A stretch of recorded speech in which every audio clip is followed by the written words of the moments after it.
Okay, so I'm going to explain what solving a trigonometric equation means from the context of a grade 10 right-angled trigonometry problem. So here we have an example that we would have seen in grade 10, saying find the missing angle. You're given a right triangle, you've got an angle, you've got two sides that you're given, and your job is to find it. All right, well, let's go ahead and find it. So the first step we would do is we might label the triangle and say, okay, well, this is the angle, so this is the opposite. This is the adjacent, and this is the hypotenuse. And that means that we're dealing with the opposite over the adjacent. So we're dealing with the tangent. So we have the tangent of alpha is equal to 20 over 12. Now, we've taken our problem from a triangle context and changed it into an equation. We now need to solve this equation. So you could just see an example that says solve that.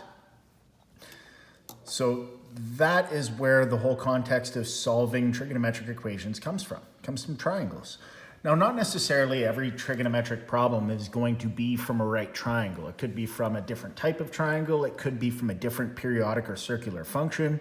But essentially, you have some geometric thing that is going to be solved by getting to the root or the solution of a particular trigonometric equation.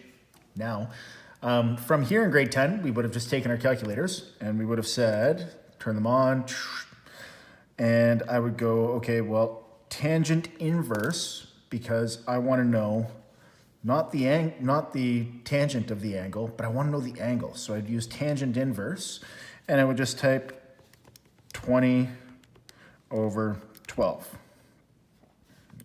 Put my brackets in the wrong spot. And I would get to my final answer. So I would get that theta is equal to 1.0304. Sorry, not theta, alpha is equal to 1.0304 radians. Now that's all well and good, and that's solving it using, from here to here, an inverse trig function. Now, we can use inverse trig functions on our calculator, but in some cases we maybe don't have our calculators with us. And so we would have to then use a unit circle, or we would have to know a particular value of an exact value portion. I'll do that in the next example. But before we move on to the next example, another way to solve this particular problem would be to say, okay, well, I'm going to graph tangent of alpha, and I'm going to graph this. So I'm going to have two things here. We're going to solve this graphically.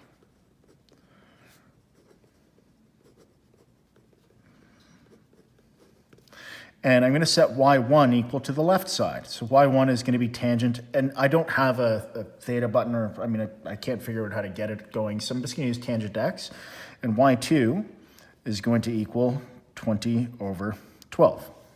Cool. Now, I'll go ahead and I'll program those into my calculator. I really should have cleared my memory before starting. But there we go, it's cleared. And so y1 is going to be tangent of x, and y2 is going to be 20 over 12. And now I'm going to press zoom, and I'm going to choose zoom trig, so option 7. And what I'll see is in blue, the graph of tangent. I'll draw out my graph here.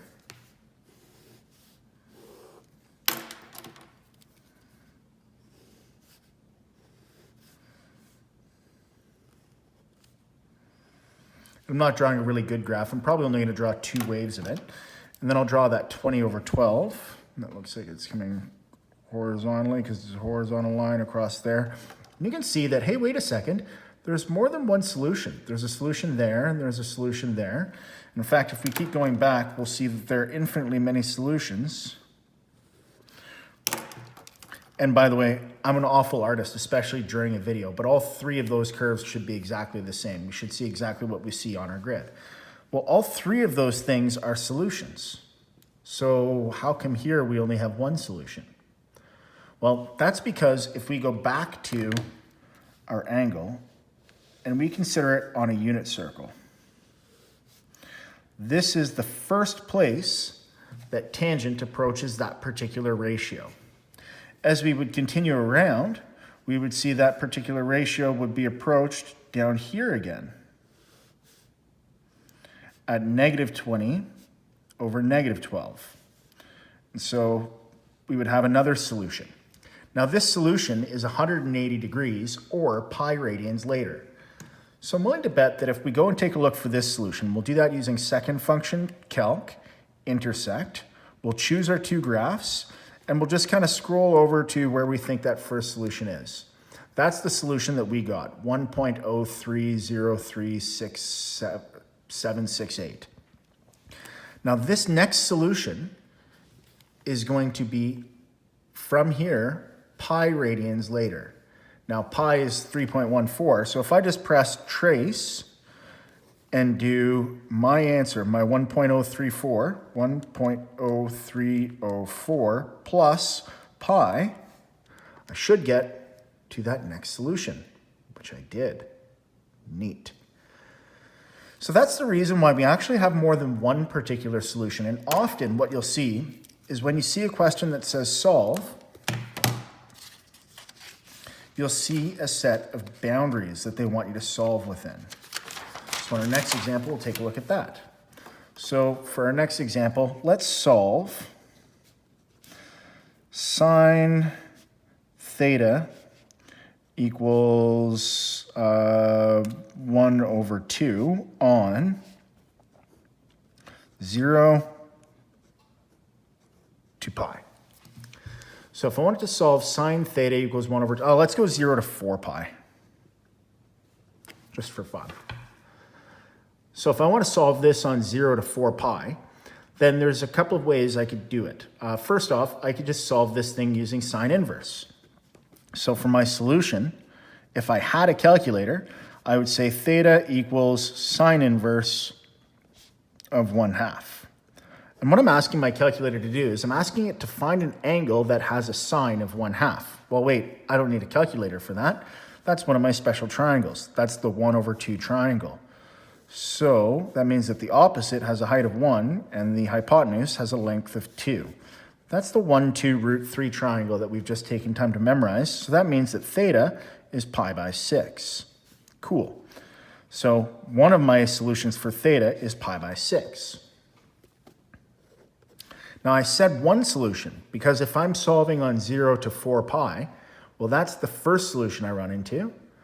I'm going to run into another solution up here though, because again, I'll have that ratio, and this is a related angle, but I'll have that ratio of 1 over 2 over here. Now this is 5 pi by 6. You may think that I'll have that same ratio down here, but you have to be careful because even though it looks like a nice pretty butterfly, this is actually -1 for the opposite. So this is not the same sign of 1/2. This would be a sign of -1/2. So here and here don't count. Now if I go all the way around the circle once, I'll have gone around 2 pi radians. So I have two solutions on the first 2 pi. One of the solutions is pi by 6. The other solution is 5 pi by 6. And then if I keep going, I'm going to find that I'll have this pi by 6 again. So I'll go all the way around 2 pi, and then I'll add another pi by 6. So this is going to be pi by 6 plus 2 pi. And that's a coterminal angle. Anytime you want to find a coterminal angle, you just add 2 pi to it. So again, we're probably going to have another coterminal angle up here, which we will, of 5 pi by 6 plus 2 pi. Now, I just added this going to 4 pi so that you can see that there's more than one solution. Between 0 and pi, there would have been 2 solutions, but between 0 and 4 pi, there's actually 4 solutions because you have 2 places on the circle where you have the same sign. For your functions sine, cosine, and tangent, you have 2 places on the same circle that have the same sign for every value except for sine of 1 or -1, cosine of -1 or +1. Tangents, you'll have weird situations like we saw in the graph before because it doesn't actually repeat once in a full circle. It repeats twice in a full circle. Now, speaking of graphs, let's go ahead and take a look at this graph just to verify what we're seeing. So I'm just going to graph the equation. This is going to be y1. This is going to be y2. So we'll pull up our graphing calculator, go to y equals, y1 is going to be sine x, y2 is going to be 1 over 2.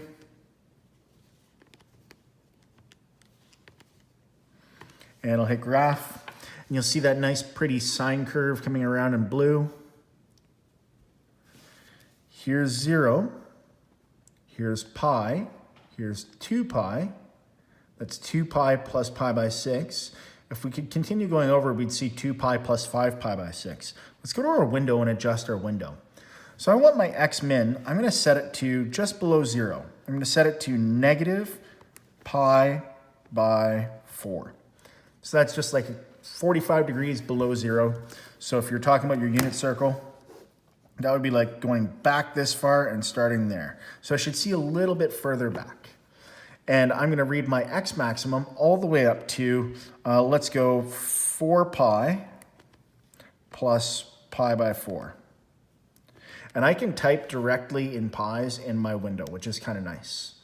Now, my x scale, I want it to count up by something reasonable. Now, you'll note that it's counting up by 1.57.